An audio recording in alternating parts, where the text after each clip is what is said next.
TNPSC போட்டித் தேர்வு மாணவர்கள் அனைவருக்கும் மனமார்ந்த வாழ்த்துக்களும் பாராட்டுகளும். நாம் இந்த வகுப்பில் குரூப் 2 மற்றும் 2A மெயின்ஸ் தேர்வுக்கான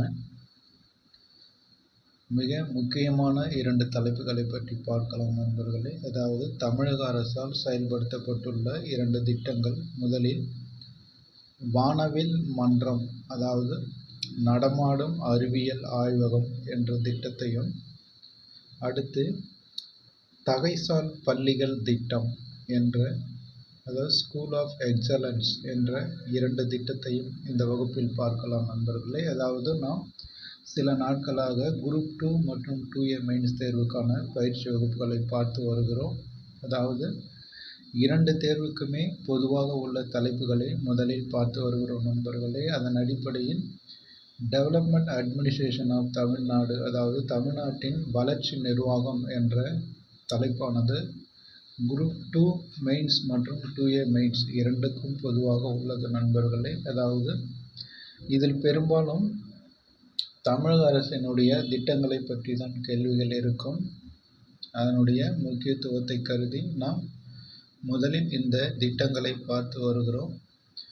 ஏற்கனவே 4 வகுப்புகள் முடிந்திருக்கிறது நண்பர்களே. ஒவ்வொரு வகுப்புக்கும் 2 அத்தியாவசியமான திட்டங்களை பார்த்திருக்கிறோம். பார்க்காதவர்கள் நம்முடைய யூடியூப் சேனலும் டெலகிராம் சேனலும் பதிவேற்றம் செய்யப்பட்டுள்ளது, பார்த்து பயன்பெறுங்கள்.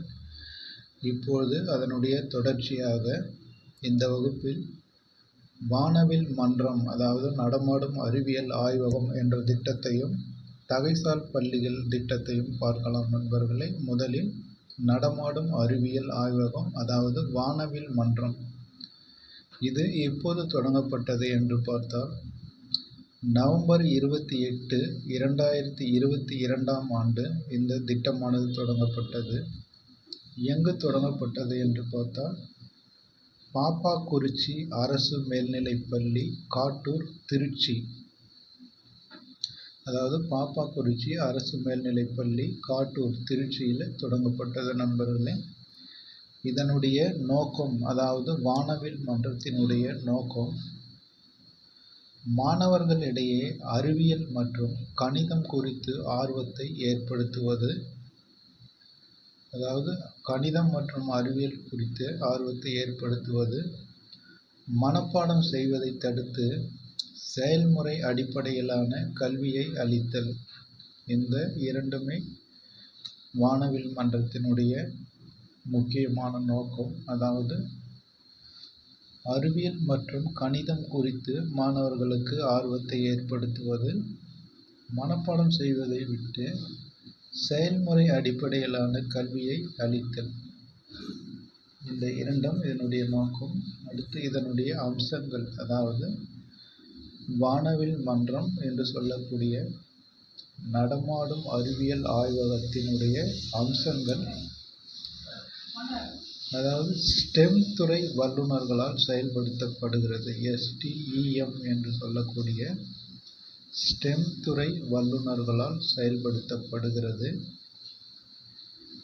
தேர்வு செய்யப்பட்டு பயிற்சி அளிக்கப்பட்ட துறை வல்லுநர்கள் பள்ளிகளுக்கு சென்று பயிற்சி அளிக்கிறார்கள். அதாவது தேர்வு செய்யப்பட்டு பயிற்சி அளிக்கப்பட்ட துறை வல்லுநர்கள் நேரடியாகவே பள்ளிகளுக்கு சென்று பயிற்சி அளிக்கிறார்கள்.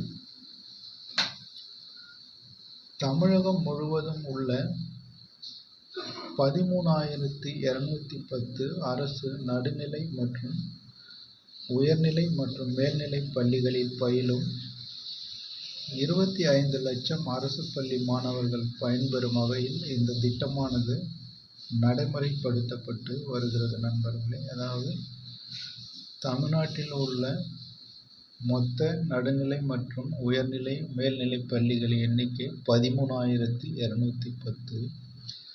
இதில் பயிலக்கூடிய 25 லட்சம் அரசு பள்ளி மாணவர்கள் பயன்பெறும் வகையில் இந்த திட்டமானது நடைமுறைப்படுத்தப்பட்டு வருகிறது. இதில் முக்கியமாக கேட்கக்கூடிய கேள்வி என்று பார்த்தால், வானவில் மன்றம் என்றால் என்ன என்று கேட்கலாம், அல்லது நடமாடும் அறிவியல் ஆய்வகம் என்பதன் மற்றொரு பெயர் என்ன என்று கேட்பார்கள். அது வானவில் மன்றம். அதுபோக வானவில் மன்றம் எப்போது தொடங்கப்பட்டது என்று கேட்பார்கள். நவம்பர் 28, 2022. அதற்கடுத்து இந்த வானவில் மன்றமானது எங்கு தொடங்கப்பட்டது என்று கேட்பார்கள். காட்டூர், திருச்சி, அதாவது பாப்பாக்குறிச்சி அரசு மேல்நிலைப்பள்ளி, காட்டூர், திருச்சி என்ற இடத்தில் தொடங்கப்பட்டது நண்பர்களே. அதாவது குரூப் 2A மெயின்ஸ் தேர்வில் இப்படிதான் சில வாக்கியங்கள் கொடுத்து எது சரி எது தவறு என்று கேட்பார்கள். இதில் தெளிவாக புரிந்து கொள்ளுங்கள் நண்பர்களே. முக்கியமாக இந்த திட்டத்தினுடைய நோக்கமானது மாணவர்களுக்கு அறிவியல் மற்றும் கணிதம் குறித்த ஆர்வத்தை ஏற்படுத்துவது, மனப்பாடம் செய்வதை விட்டு செயல்முறை அடிப்படையிலான கல்வியை கொடுப்பது இந்த திட்டத்தின் நோக்கமாகும். அதற்கடுத்து தகைசால் பள்ளிகள் திட்டம், அதை பற்றி பார்க்கலாம் நண்பர்களே. ஸ்கூல் ஆஃப் எக்ஸலன்ஸ், அதாவது தகைசால் பள்ளிகள் திட்டம் 2022. இது தொடங்கப்பட்ட நாள் செப்டம்பர் மாதம் 2022ஆம் ஆண்டு சென்னையில் தொடங்கப்பட்டது நண்பர்களே. அதாவது செப்டம்பர் 2022 சென்னையில் இந்த தகைசால் பள்ளிகள் திட்டமானது தொடங்கப்பட்டது. இதனுடைய நோக்கம் தனியார் பள்ளிகளுக்கு இணையாக அனைத்து கட்டமைப்பு வசதிகளுடன் அரசு பள்ளிகளை மேம்படுத்துவது. சுருக்கமாக அரசு பள்ளிகளை மேம்படுத்துவது, அதாவது கட்டமைப்பு துறையில் தனியார் பள்ளிகளுக்கு நிகராக அரசு பள்ளிகளையும் தரம் உயர்த்துவது அல்லது மேம்படுத்துவது இந்த தகைசால் பள்ளிகள் திட்டத்தினுடைய நோக்கம். இதனுடைய அம்சங்கள்: இந்த திட்டமானது டெல்லி மாதிரி பள்ளி திட்டத்தை அடிப்படையாக கொண்டது. அதாவது டெல்லி மாதிரி பள்ளி திட்டத்தை அடிப்படையாக கொண்டுதான் இந்த தகைசால் பள்ளிகள் திட்டமானது செயல்படுத்தப்படுகிறது. இதனுடைய செயல்பாடுகள்: ஸ்மார்ட் வகுப்பறைகள், அதாவது கரும்பலகைக்கு பதிலாக ஸ்மார்ட் வகுப்பறைகள், அதாவது டிஜிட்டல் போர்டு என்று சொல்லக்கூடிய ஸ்மார்ட் வகுப்பறைகள், உயர் தொழில்நுட்ப ஆய்வகங்கள், நவீனமான தொழிற்கூடங்கள் அல்லது லேப் என்று சொல்லக்கூடிய உயர் தொழில்நுட்ப ஆய்வகங்கள். அடுத்து விளையாட்டு பயிற்சிகள், அதற்கடுத்து வாசிப்பு இயக்கம், அதற்கடுத்து ஆசிரியர்களுக்கு பயிற்சி, அடுத்து கலை இசை நாடக பயிற்சிகள், அடுத்து படைப்பாற்றலை வளர்த்தல், அதுபோக கலையரங்கம். சுமார் 8 செயல்பாடுகளை கொண்டது இந்த தகைசால் பள்ளிகள் திட்டமானது. 8 செயல்பாடுகளை கொண்டு செயல்படுகிறது. முதல் கட்டமாக 1000க்கும் மேற்பட்ட மாணவர்கள் எண்ணிக்கை கொண்ட அரசு பள்ளிகள் தேர்வு செய்யப்படுகிறது. அதாவது அதிகமான மாணவர்களை கொண்ட அரசு பள்ளிகளை முதல் கட்டமாக தேர்வு செய்கிறார்கள். அதாவது 1000க்கும் மேற்பட்ட மாணவர்கள் பயிலக்கூடிய பள்ளிகளை தேர்வு செய்கிறார்கள். தற்போது மாநிலம் முழுவதும் 28 பள்ளிகள் தகைசால் பள்ளிகளாக மாற்றம் செய்யப்பட்டுள்ளன. அதாவது 1000க்கும் மேற்பட்ட மாணவர்களை கொண்ட 28 பள்ளிகள் இந்த தகைசால் பள்ளிகளாக மாற்றம் செய்யப்பட்டுள்ளது. இதில் கேட்கக்கூடிய கேள்வி: தகைசால் பள்ளிகள் திட்டம் எப்பொழுது தொடங்கப்பட்டது என்று கேட்பார்கள். செப்டம்பர் 2022. எங்கு தொடங்கப்பட்டது என்று கேட்பார்கள். சென்னையில் தொடங்கப்பட்டது. இதனுடைய நோக்கம் என்ன என்று கேட்பார்கள். தனியார் பள்ளிகளுக்கு இணையாக அரசு பள்ளிகளை கட்டமைப்பு ரீதியாக மேம்படுத்துவது, அதாவது உயர்த்துவது. இந்த திட்டம் எதை அடிப்படையாக கொண்டு செயல்படுகிறது என்று கேட்பார்கள். டெல்லி மாதிரி பள்ளி திட்டத்தை அடிப்படையாக கொண்டு செயல்படுகிறது. அதுபோக தகைசால் பள்ளிகள் திட்டத்தின் செயல்பாடுகள் என்னென்ன என்று ஒரு சில 4 விவரங்களை கொடுத்து எதெல்லாம் சரி என்று கேட்பார்கள். அதற்காக நாம் அதை திரும்பவும் ஒரு முறை பார்க்கலாம். அதாவது தகைசால் பள்ளிகள் திட்டத்தினுடைய செயல்பாடுகள்: ஸ்மார்ட் வகுப்பறைகள், உயர் தொழில்நுட்ப ஆய்வகங்கள், விளையாட்டு பயிற்சிகள், வாசிப்பு இயக்கம், ஆசிரியர்களுக்கு பயிற்சி, கலை இசை நாடக பயிற்சிகள், படைப்பாற்றலை வளர்த்தல், கலையரங்கம். இந்த 8 விதமான செயல்பாடுகளை கொண்டு இந்த தகைசால் பள்ளிகள் திட்டம் செயல்படுகிறது நண்பர்களே. திரும்பவும் கேட்டு நினைவில் வைத்துக் கொள்ளுங்கள். ஏதேனும் சில செயல்பாடுகளை கொடுத்து எவையெல்லாம் சரி இல்லை என்று கேட்பார்கள். அதுபோக 1000க்கும் மேற்பட்ட மாணவர்களை கொண்ட அரசு பள்ளிகளை முதல் கட்டமாக தேர்ந்தெடுத்திருக்கிறார்கள். மாநிலம் முழுவதும் 28 தகைசால் பள்ளிகளாக இப்போது மாற்றம் செய்யப்பட்டுள்ளன. இவ்வளவுதான் நண்பர்களே இந்த தகைசால் பள்ளிகள் திட்டத்தை பற்றிய தகவல்கள். ஏற்கனவே வானவில் மன்றம் பற்றிய தகவல்களை பார்த்திருக்கிறோம். அதாவது நடமாடும் அறிவியல் ஆய்வகம்தான் வானவில் மன்றம் என்ற பெயரில் செயல்படுத்தப்படுகிறது. அதுபோக அதற்கடுத்து இந்த தகைசால் பள்ளிகள் திட்டம் இரண்டுமே கல்வி தொடர்பான திட்டங்கள் நண்பர்களே. ஏற்கனவே சென்ற வகுப்பிலும் நான் 2 முக்கியமான கல்வி தொடர்பான திட்டங்களை பார்த்திருந்தோம். பார்க்காதவர்கள் நம்முடைய யூடியூப் சேனலில் பாருங்கள் நண்பர்களே. டெலகிராமிலும் இருக்கிறது. அதாவது இல்லம் தேடி கல்வி, எண்ணும் எழுத்தும் இயக்கம் 2 மாபெரும் புரட்சிகரமான திட்டங்களை பற்றி பார்த்திருக்கிறோம் நண்பர்களே. பார்க்காதவர்கள் பார்த்து பயன்பெறுங்கள். இந்த வகுப்பிலும் 2 கல்வி தொடர்பான திட்டங்களை பார்த்திருக்கிறோம். நம்முடைய பயிற்சி வகுப்பானது தொடர்ந்து நடைபெறும் நண்பர்களே. அதாவது குரூப் 2 மற்றும் 2A மெயின்ஸ் தேர்வுக்கான பயிற்சி வகுப்புகள் தொடர்ந்து நடைபெறும். ஒவ்வொரு பயிற்சி வகுப்பிலும் முக்கியமான 2 திட்டங்களை பற்றி பார்த்து வருகிறோம் நண்பர்களே.